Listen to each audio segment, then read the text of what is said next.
Okay. Thank you for coming to our session on active learning with Dr. Kosslyn. My name is Jelaine Fowlin. I'm the Assistant Director at the Center for Teaching. And with me today, helping to host this session is my colleague, Cynthia Brame, who is an Associate Director at the Center for Teaching. So Dr. Kosslyn is currently the President of Active Learning Sciences and the Chief Academic Officer of Foundry College. He was the founding dean and chief academic officer of the Minerva Schools at the Keck Graduate Institute, and previously served as the director for the Center for Advanced Study in Behavioral Sciences at Stanford University. After having been the chair of the Department of Psychology, dean of social science, and the John Lindsay Professor of Psychology at Harvard University.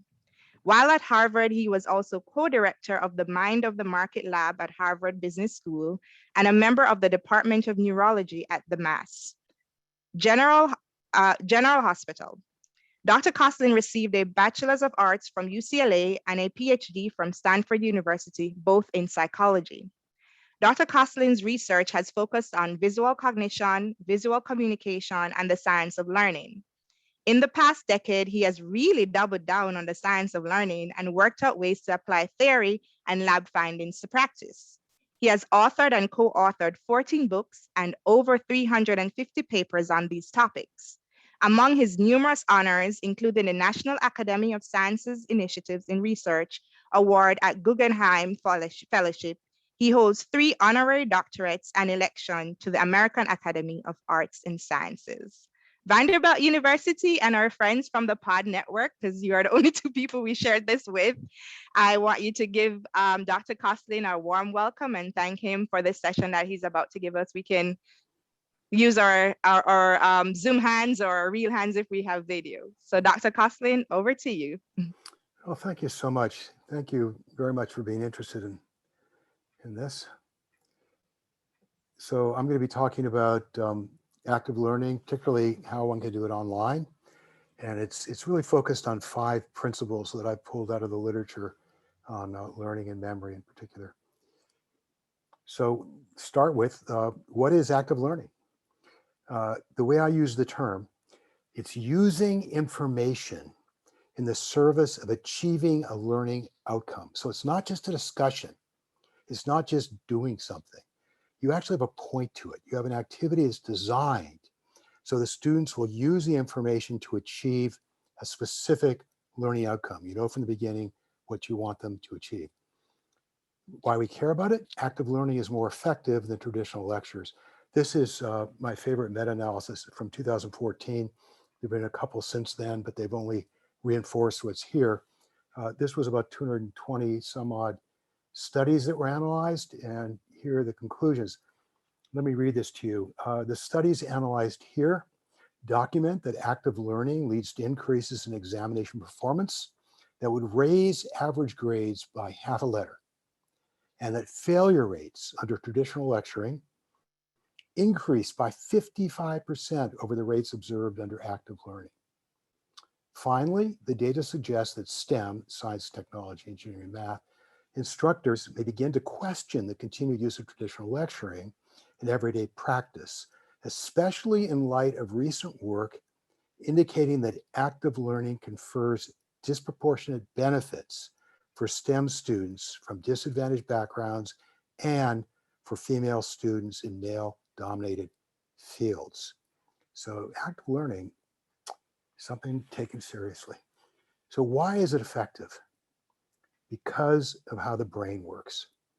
So the science of learning is focused on what we know about learning and memory. So an enormous amount is now known about how learning and memory work. So by learning, what I mean is encoding, which is taking information in, and storage, integrating information to what you already know. Whereas memory consists of retention, preserving information over time, and retrieval, digging information out when you need it. So learning and memory are really different sides of the same coin. Learning is getting it in, memory's hanging on to it. If you don't have learning, nothing got in. If you don't hang on to it, you might as well not have learned. Different sides of the same coin.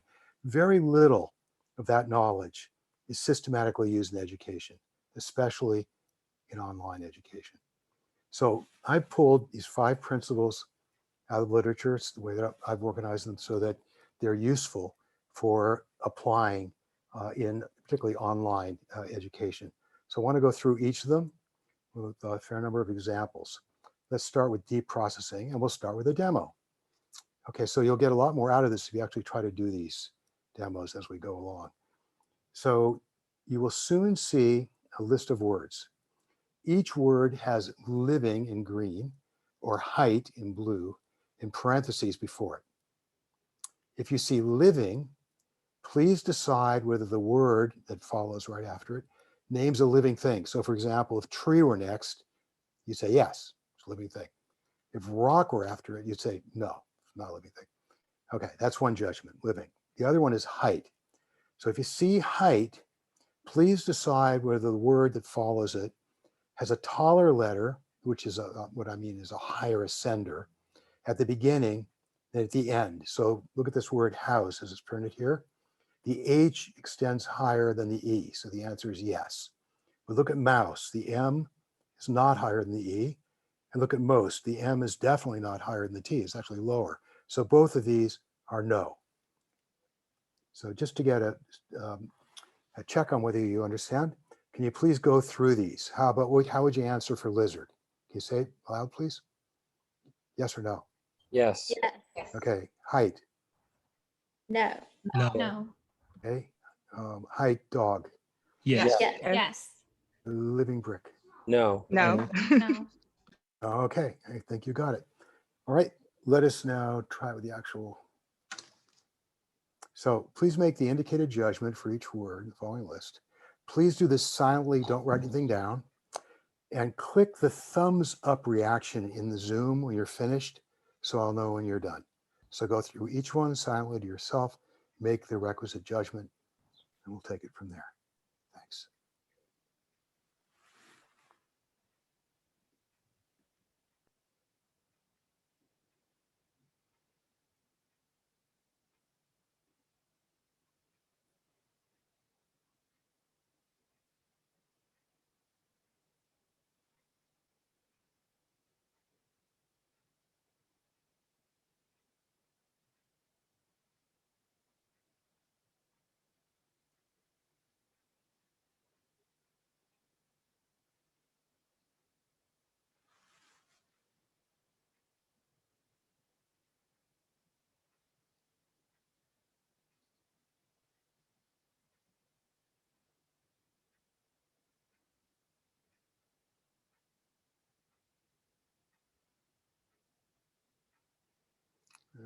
Okay.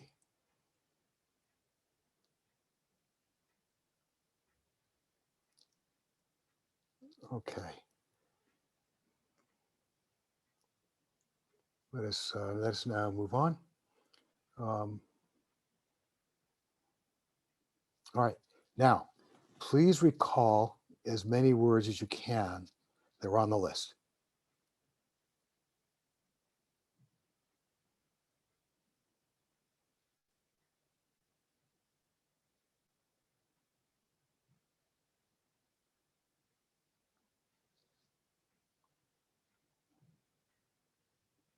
Okay. Now, look at the words again and count how many words you correctly recalled following each type of judgment. It's the honor system. Just want to see how you did. So basically score yourself, please.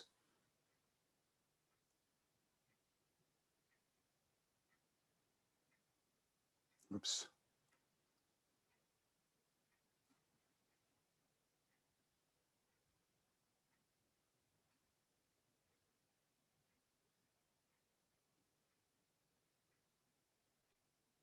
Okay.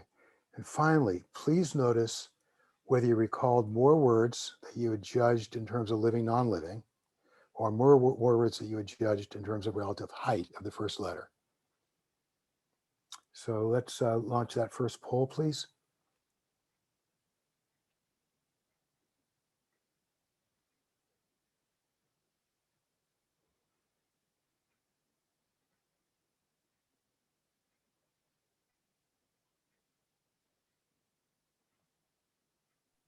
Can everybody see? Yeah, it's launched. Yeah, thank you.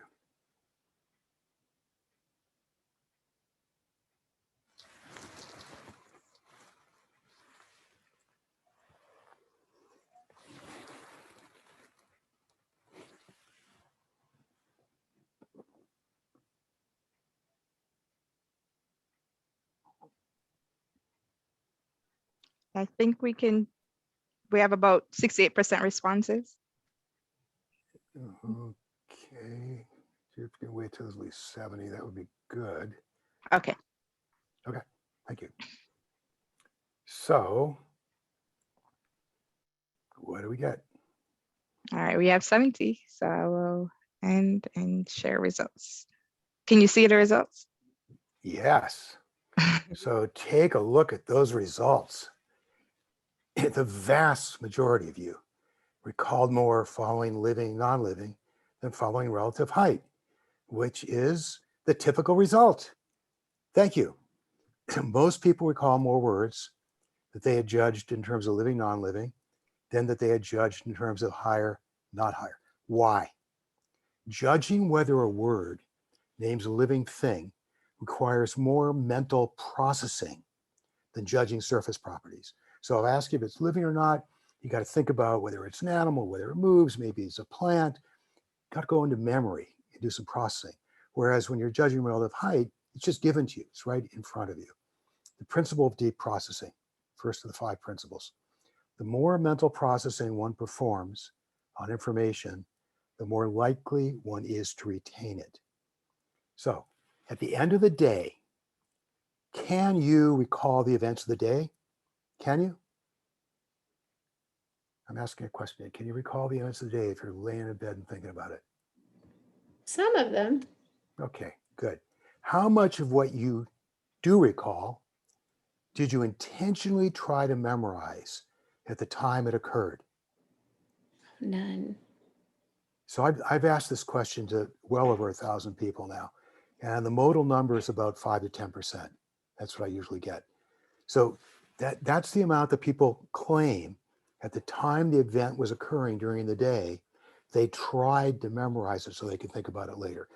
The vast majority of what is remembered is a byproduct of paying attention and thinking through the event, the information or event.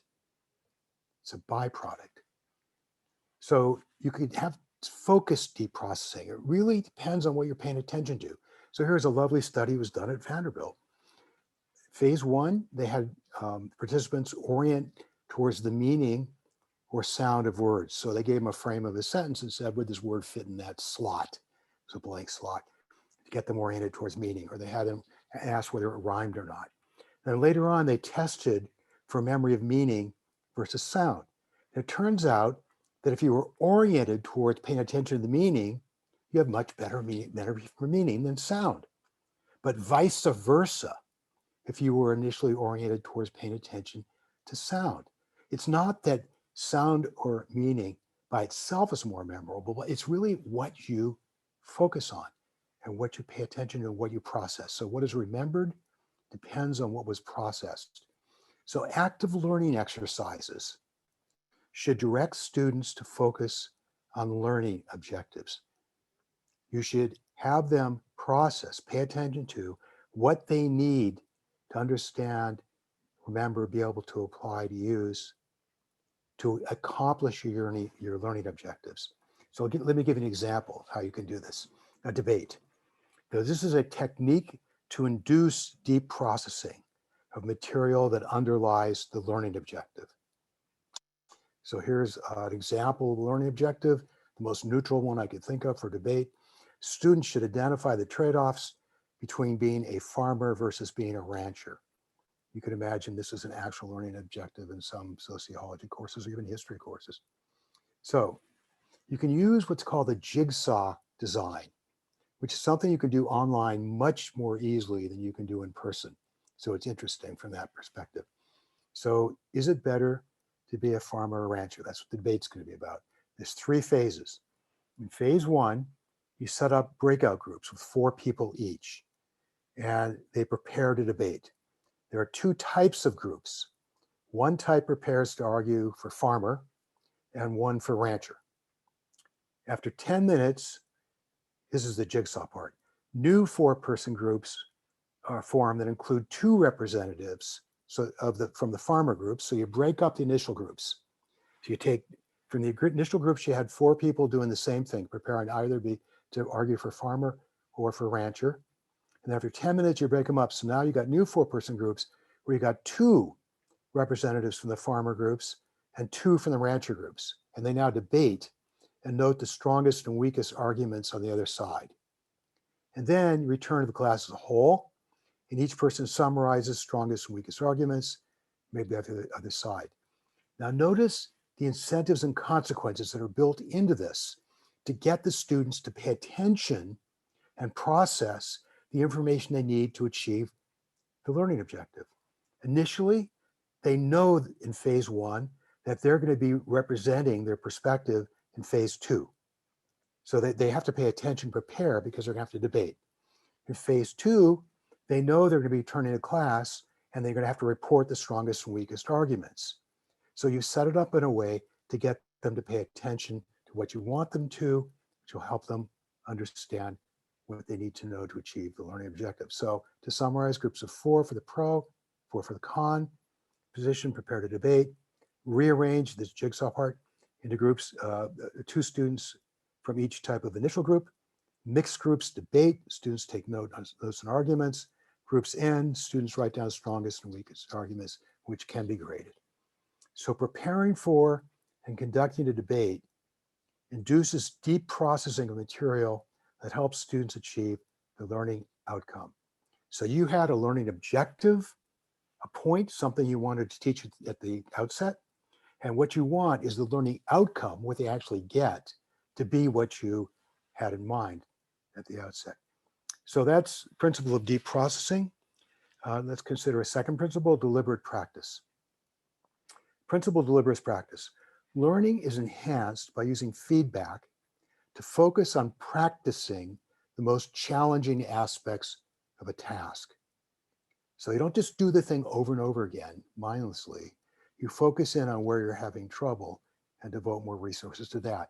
And you figure out where you're having trouble by using feedback to identify which aspects of a task are most difficult for you, and then you work on those aspects.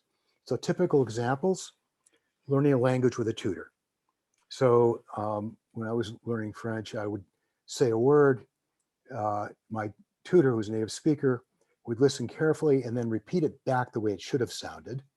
And I would listen to the delta, to the difference between what I had initially said and what she said, and then try to minimize that difference and say it again. So I was focusing just on what I was not doing well. Apprentice craftsperson, typically this sort of thing, working with a golf coach, your typical examples. The challenge is, these are one-on-one. How do you use deliberate practice online at scale? That's the challenge. We can take a page from Benjamin Franklin. So when he was learning to write, he did something really clever, really smart, typical of him. He would read, and when he found something he really liked the way it was written, he would note it. And then a couple days later, he would try to write it down, paraphrase it actually, from memory. Then he would take what he had written and compare it to the original. And then pay attention to what was different that he should change, he upgrade, moving forward. So that's a great way to do it. You have a model, in his case, the article. So let's take a look at the way we can take Benjamin Franklin's idea and scale it. So learning objective, this is an example, produce clear and cogent memos, something that students should learn to do, presumably in today's world. So at first the instructor would describe the characteristics of a good memo. Breakout groups would then each write a memo to request funding for a speaker series, something in particular. Breakout groups receive an example of a good memo after they've written their draft and note its characteristics, identifying ways to improve on their own, a la Ben Franklin. Breakout, so here we have deliberate practice phase 1, where you've got the model you're comparing against. They revise their memos, and then the groups are paired and use a rubric to evaluate. So we have a second phase of feedback. So here's an example of a rubric. So it's a grading 1 through 5. So 1 would be none of the following: clearly stated reason for a memo, nope. Concrete and specific language, nope. All the necessary information, no extraneous information, nope. based on logic, not emotion. Nope, that would be a 1. And 5 would be all of the following. And you have the steps in between.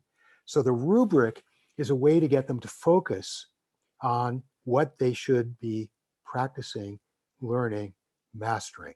It's a way to close that loop in deliberate practice, and you can do it at scale. So a challenge, using deliberate practice online at scale. Solution, use models, rubrics, and peer feedback by pairing the groups. You can do this with very large numbers of students. Okay, third principle, dual coding. Principle of dual coding. Learning is more effective when material is presented as both words and images. You say it, show it. This works even when you supply your own images. So another demo. Here's what we're going to do. I'm going to read each pair of words, and what I'm going to show you.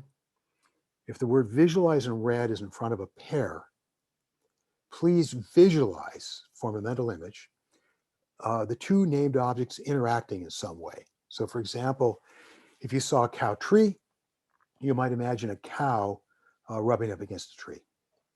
On the other hand, if you see the word say in blue in front of a pair, please silently say to yourself the two words 3 times over and over again. So any questions about what to do so far? Let's try practice. All right, so let's go through these samples. So if you saw visualize, chair, shoe, what would you do? We would picture them Okay, interacting in some in way. some way. Yeah, and if you saw say, window, clock, what would you do? Say it Repeat 3 it. times. Okay, so if you visualize chair, shoe, you might visualize a shoe on a chair.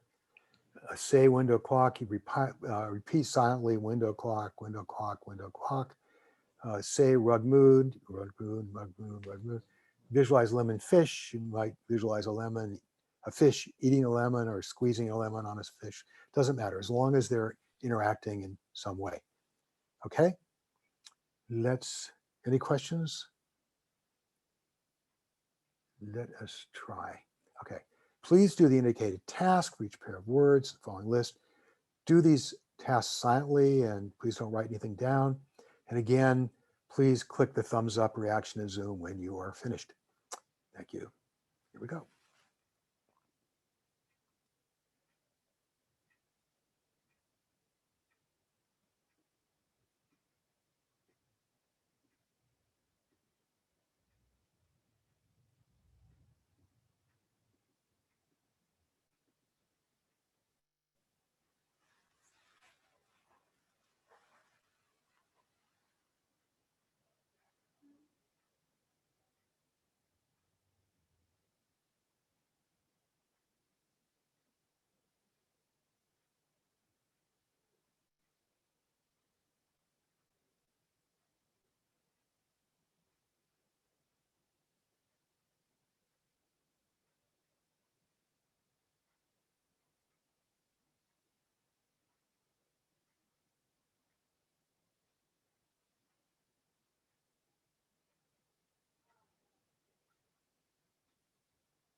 Okay.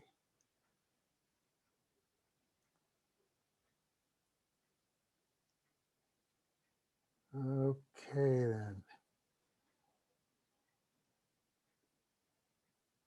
All right, let's wrap it up and move on.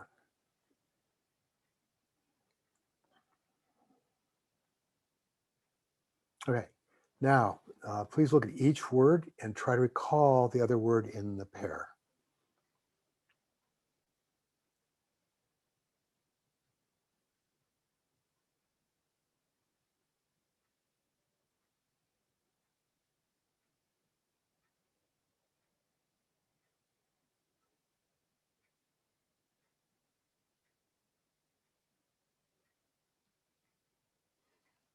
Okay. All right, now, once again, look at the words and count how many you correctly recalled that you visualized and how many you recalled that you said to yourself. So score yourself, please.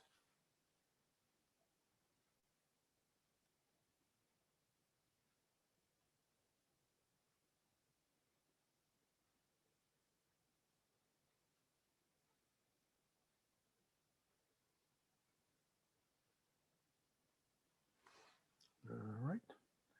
Okay, can we launch the second poll, please?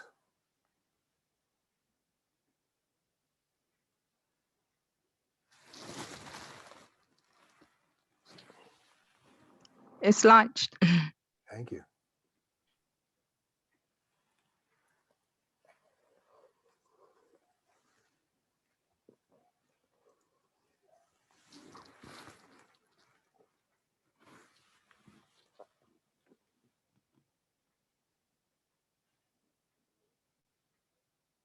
We have 75%. Okay. And I'm gonna share results. Look at that. Oh my God, I'm into 2%. Oh, I'm sorry. We can discuss that later. This is a remarkable result. A typical result is almost everyone recalls more words after they visualize them. Why? One reason is that visualizing named objects leads to two types of memory, visual and verbal, which are stored in different brain areas, which gives you two shots to recall them. And there's more deep processing required to visualize, which is an added bonus. So illustrating and describing key facts, concepts, and procedures, illustrating and describing. So this is a lovely way to show and tell. It's called a mind map. This particular mind map is a mind map of mind mapping, showing you what mind mapping is all about. You can see how they've labeled the links as well as the major sections here and related them together nicely. Asking students to produce mind maps also has the added benefit of drawing on the principle of deep processing. So focused deep processing. Remember I was talking about pay attention to meaning versus sounds. So what you're paying attention to in processing that's crucial. The result is what is remembered depends on what was processed. So dual coding should lead students to process deeply two different types of information. So you can use graphs, diagrams, relevant illustrations of various sorts, giving them two shots, later be able to remember it. So the three principles that we just discussed form a cluster. They all rely on paying attention to and thinking through the material. So we're talking about deep processing. You have to go into memory, consider things, turn them over in your mind. Talked about deliberate practice, where you're focused on particular aspects of what you're learning, the parts you're having trouble with, and doubling down on those. And we just talked about dual coding, where you have more than one modality that you're focusing on, which gives you more information to later remember. The following two principles are different.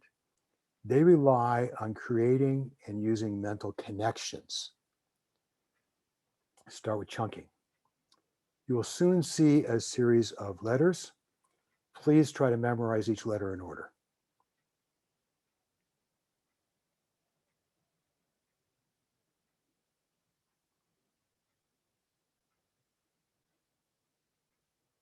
How many letters can you recall? Score yourself. If you recalled more than 9 letters, did you notice the groupings? All right, now everybody look for 3-letter acronyms of famous organizations.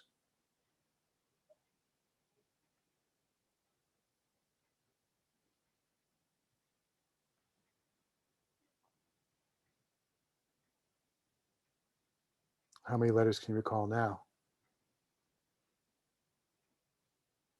Did you notice the groupings? So if you notice these groupings, it's way easier than if you just pay attention to the individual letters. These are called chunks. So here I've defined the chunks using um, physical properties, so-called, we're using bottom-up processing. So in this case, proximity, the letters are grouped near each other, get grouped together, and similarity, similar colors. Those group them. You can also use top-down associations that you got, which we're doing in this case, associations that you already had stored in memory, which you can use to help organize. So the principle of chunking, learning is easier when material is organized into 3 or 4 organized units. Those are chunks, each of which can itself contain 3 or 4 units. That's the amazing thing, that we can organize these chunks hierarchically. So chunks are useful for facilitating encoding, that is getting it in. So the previous mental imagery demo was actually not a very good experiment. It has a confound. It's not just imagery. It's relational imagery that gives the technique its power. Visualizing objects interacting in some way creates chunks, puts them together, makes them easier to store as a unit. By the way, if you would visualize the objects separately, as if they were standing on different parts of the room, you still remember more than if you just said them over and over again. But the dual coding part is added onto with the relational part to give you even more.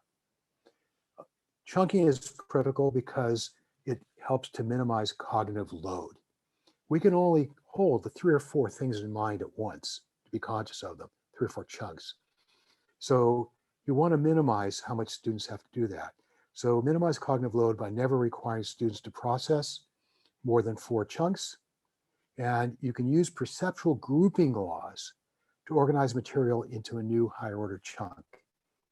So let me tell you about perceptual grouping laws. I'm just going to focus on 2 of them. So this is a way you can organize not just visual, but also auditory. But let's start with a visual case with the birds of a feather rule. So similarity, you saw that with the demo at the beginning. You see here 2 groups. The black X's share color and shape and size, and the red O's.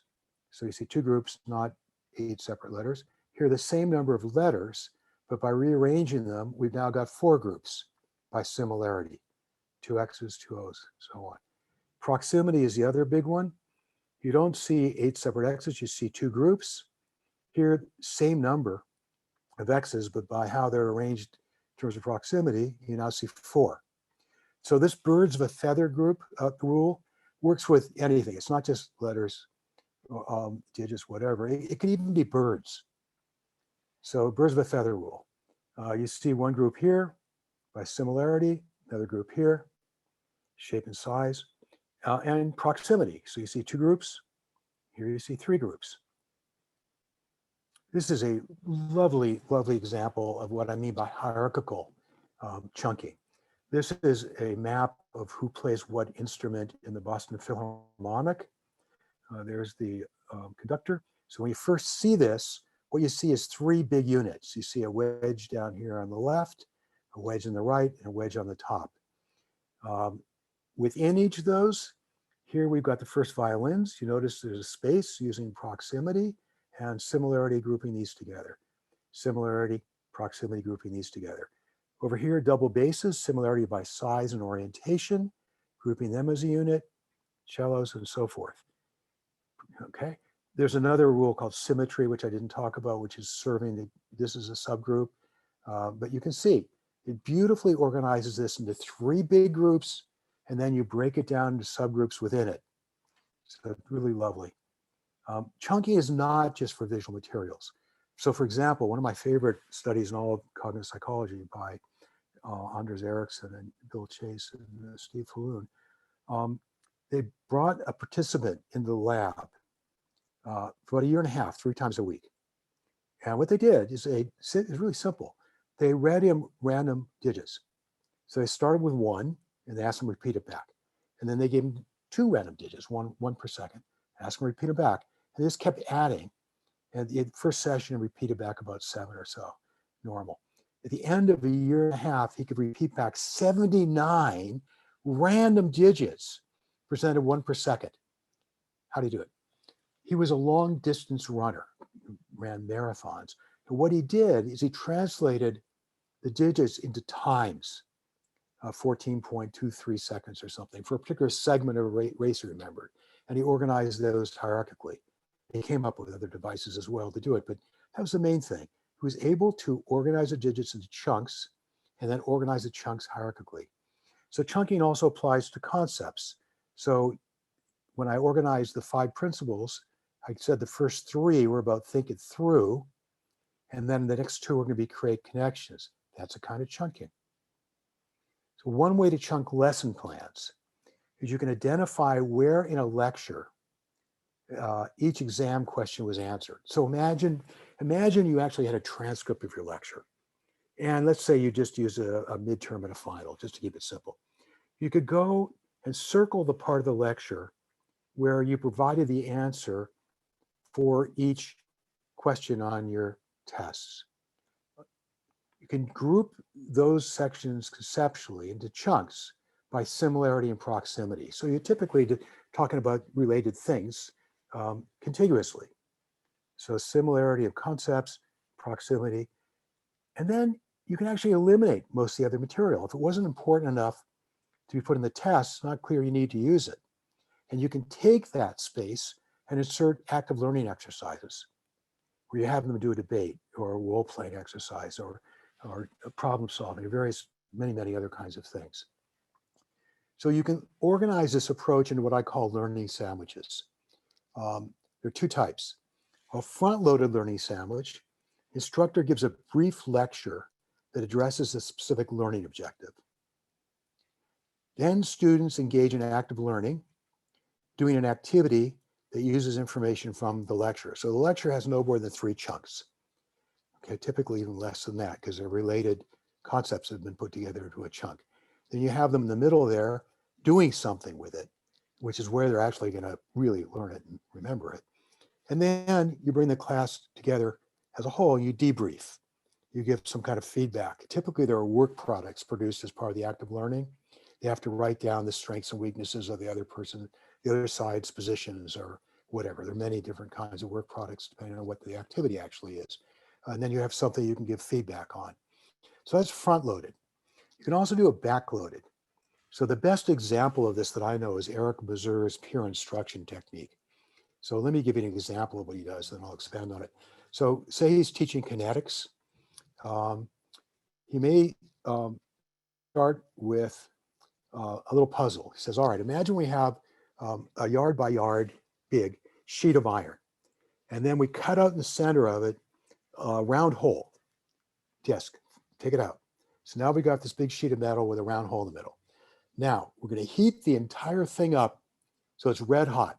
It's uniformly heated. Here's the question.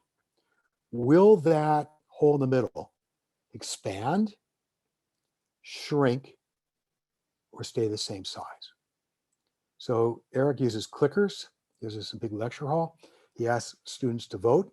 Will it get bigger, smaller, stay the same size? Then he breaks them into small groups. So that's the beginning. Instructor introduces a problem or an issue. That's based on a learning objective. He's talking about kinetics and wants to understand about what happens with molecules when they get heated up. Then they engage in active learning. They try to solve the problem. They discuss it. Typically, teaching assistants or faculty give little hints. The crucial thing here is it's uniformly heated. And then he has them vote again at the end. It turns out that the votes get more accurate after this discussion, even if nobody got it right in the first place, by the way. It's interesting. And then he does a reveal. The class as a whole debriefs, and the instructor reveals the answer to the problem or best way to frame or understand the issue.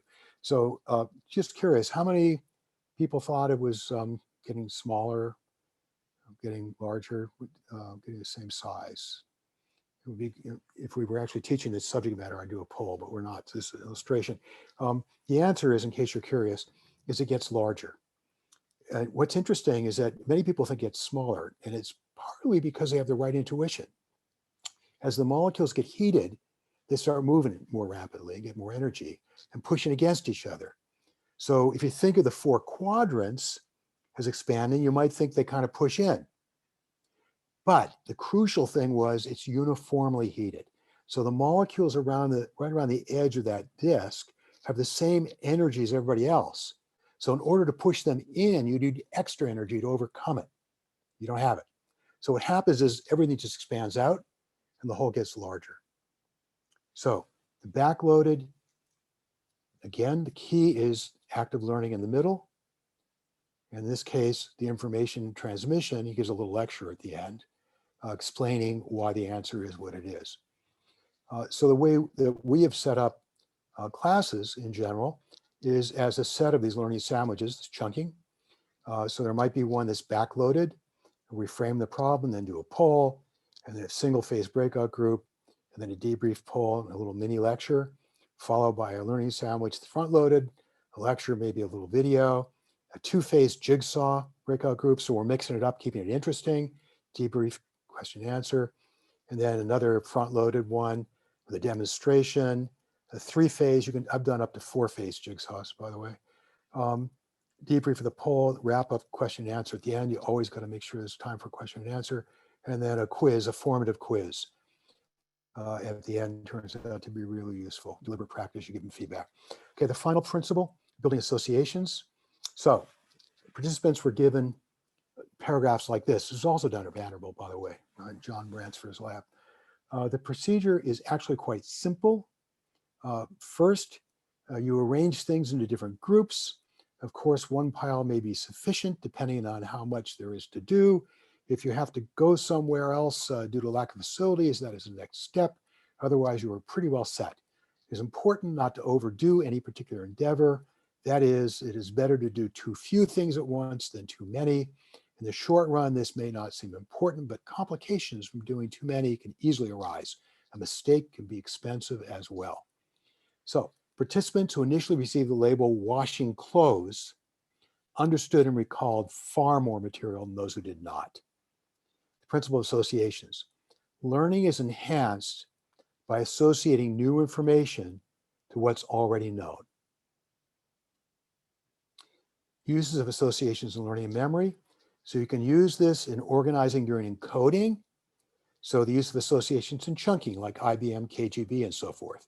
You add those associations, you can use them to chunk, make encoding more efficient. Storing information effectively by integrating it into prior knowledge. That's what washing clothes is all about right now. And then retrieving information effectively by associating good retrieval cues. Let me tell you a little bit about that. So different contexts provide different retrieval cues when you learn something in different contexts. So here's a beautiful example of this. Beautiful illustration by Godden and Badley. They had participants learning words, lists of words, either sitting on the shore or while in scuba gear 20 feet underwater. The investigators later tested memory for the words either on land or underwater. The participants recalled about 50% more words when they learned and recalled the words in the same situation, either both on land or both underwater. So switching context between learning and testing resulted in much poor recall. You want to avoid this situation where you or the students can recall effectively only when in the original context it was learned. You want them to be able to transfer outside the classroom to the real world or other situations. So you can vary context by using different types of active learning exercises. So role play, debates, problem solving, evaluations, perspective shifts, et cetera. You can often build on previous knowledge, especially in the sciences. So you can revisit previous information, or you can just use spaced practice, which is a very good idea to come back to information repeatedly over the course of the semester, which gives it a new context, additional retrieval cues, helps them remember it better. Finally, the principles work best when combined. So the imagery demo was an example. So principle of deep processing was at work because they had to dig into memory to think of what the objects look like and form images. Principle of dual coding, they got both the words and the images. Principle of chunking, because I had you relate them. So the two objects got chunked together. And associations, you were associating the objects with each other somehow. So here's an example using all 5 principles. Something I made up I call speed bingo. So the learning objective is to organize anatomical systems. So students get a matrix of names of, so it's in a course on anatomy, and anatomy is being covered. So they get a matrix with the names of body structures. So each cell in the matrix has a name of a different body structure. They then are shown a series of slides for 2 seconds each, maybe even a second each, illustrating a body structure with its name under it. Students cross off the name of another structure that's in the same part of the overarching system. So if they saw tongue, they might cross off stomach, part of the digestive system. As soon as they have a row, column, or diagonal checked off, they scream bingo. At the end of the game, they turn in their matrices and they receive feedback about their accuracy. So you can see what's happening here. Deep processing, students must deeply process the relevant memories of anatomical systems. Chunking, organize parts into systems. Building associations, students strengthen association between the names and illustrations of the presented part and related parts they previously learned. Dual coding, seeing the picture and reading the name helps students learn the body parts well. Deliberate practice, receiving feedback at the end of the exercise, alerts students which systems they need to study in greater depth. So science of learning, an enormous amount is now known about how learning that is encoding and storage and memory that is retaining, retrieval, how they work. Very little of that knowledge is systematically used in education, especially online, but it can be. I hope I've shown you. It's pretty straightforward. It actually can be used and work effectively. So the 5 principles we covered were deep processing, deliberate practice, dual coding. Those are all about paying attention to things and thinking them through, and then chunking and building associations. Those are about connections. So this is all summarized in more detail in this little book that I wrote called Active Learning Online. I thank you very much for your interest and attention. We have time for any questions and discussion. Thank you. Thank you so much. Feel free to type your questions in the chat, or you can unmute and ask your questions to Dr. Kosslyn. Thank you so much. This was great.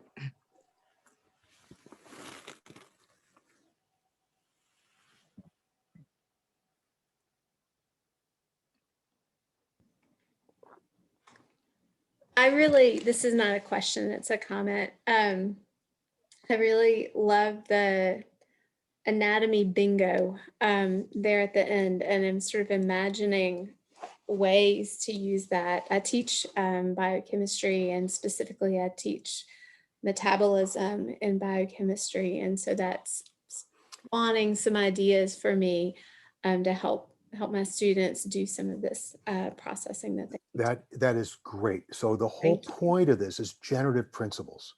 Right. The whole point is principles you can use. So any system can be used with speed bingo. But that's just one game. I mean, there are I don't know, scores and scores of different ways you can do active learning.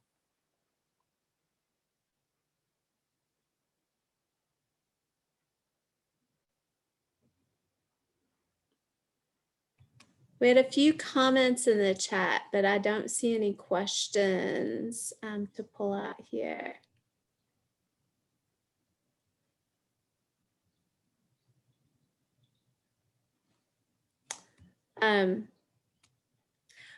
Several of us were surprised that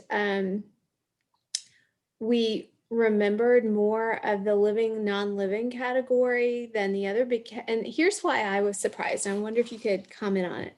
I had to work much harder on the height question. And so I anticipated that I would remember more of, well, I wasn't paying attention to the words, but because I was thinking, oh, this is a difficulty, this is probably a desirable difficulty, I would have predicted that I would remember more of those, but I remembered hardly any. Any thoughts about that? Yeah, the idea of focused deep processing. So just like in that Morris et al. Study where they had them focus on the sound of words versus the meaning. Mm-hmm. If I tested you on height, if I used height as a cue somehow, you would have done better than with the living ones. So it's really about what information you're encoding. So you may have worked harder and you process information about height, and you probably got a fair amount of that into memory, whether you want it or not, actually. But that wasn't what we were really interested in. So it was clear that meaning was going to be important from the memory test, the way I set it up. Yeah. The other question is, by the way, whether it really was more effort for you. If we had timed it, I've actually timed this, and people are faster going through the height judgment than they are through the living, non-living in general. Oh, wow. I felt like the living thing was just trivial, right? Like stone, it's not living. But so Hiroyo asks, interleaving was not discussed. Do you that was in So right. So interleaving, right. Interleaving is a technique that combines different principles. So one of the things it does is it allows you to compare and contrast so that you'll know what to focus on for deliberate practice. It also can help you do chunking by contrasting the different categories when you start to notice them popping out. So it also can result in more deep processing. This is actually in the book. I actually talk about this a lot. A lot of the common techniques that people invoke, like generation effect, where you come up with information, explaining it to somebody else, or testing effect, they turn out not to be single principles. They actually draw on combinations of the principles. So you saw that imagery demo I did was actually 4 different principles being drawn on. I used it to illustrate dual coding, which it did, but it wasn't just that. So a lot of the standard techniques are standard because they're powerful. And the reason they're powerful is because they draw on combinations of these things.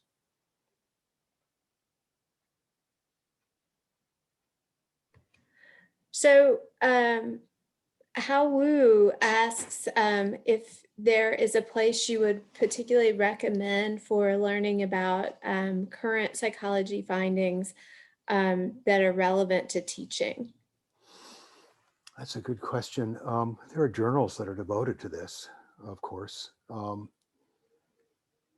There's no one in particular I would recommend as a gold standard. It's a good question. So a lot of the studies that are published are on specific interventions that are shown to help in one way or another, and often they'll figure out why.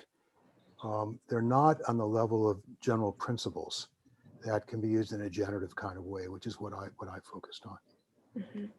But there are many journals that focus on. I'm just trying to think. Perspectives and current perspectives in psychological science sometimes has reviews of interventions. Like there was a lovely one looking at whether underlining or repeating back 5 different standard study techniques, which were better, that kind of thing. So there's a lot of that out there, and it's distributed across many journals. It would be useful to have some kind of a monthly summary that somebody published, like the abstracts even. Wouldn't that be a great thing to put on your website? Have somebody go through journals and just pull out the abstracts, post them. Wow, drive a lot of traffic there. I'd go there.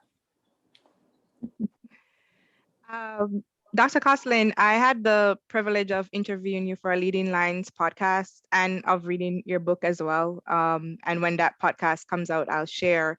But one thing I asked you in the podcast that I think our audience will benefit from is that in the last chapter of your book, you focused a lot on motivation. And you did mention that a little bit because you talked about combining these principles will automatically or inherently have consequences and incentives. And that's something that we're facing in our online environments where we feel like we have to grade everything. But one thing that you said that I think our viewers will benefit from just that reinforcement is the value of the incentives and the consequences will make learning more meaningful. And then there won't be that need to feel like you have to grade everything because the activity is more meaningful. So can you elaborate right. on that a little bit? Yeah, so I think there's 2 classes of motivation that are worth paying attention to. You're talking about extrinsic motivation, where there's some kind of a consequence and you know it's coming, so you have an incentive at the beginning. So, but you also have intrinsic motivation. In particular, people like to feel competent, they like to feel autonomous, they like interacting with other people. There's self-determination theory is what I'm talking about here, Ryan and Jesse. So if you set up activities so they get formative feedback that they know is going to help them, you can help with this sense of competence. And if you give them choices, it goes a long way towards autonomy. And in particular, if you explain to students why they're doing what they're doing, that is the learning objectives and how you're going to be getting at them, they will absorb that and internalize it, according to the literature. So I think you want to use a combination of intrinsic motivation and extrinsic.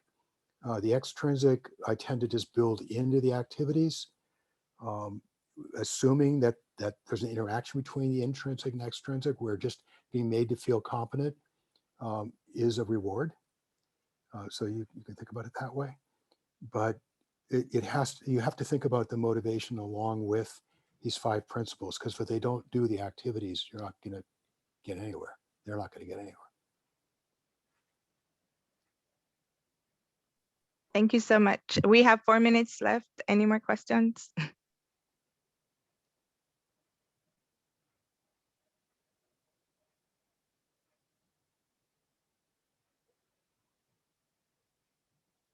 Cynthia, did you have anything to add or ask?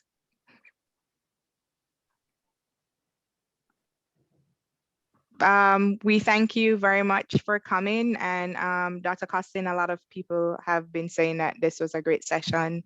And so thank you all so much for coming. When we post the recording, I will share it with the group of people who registered.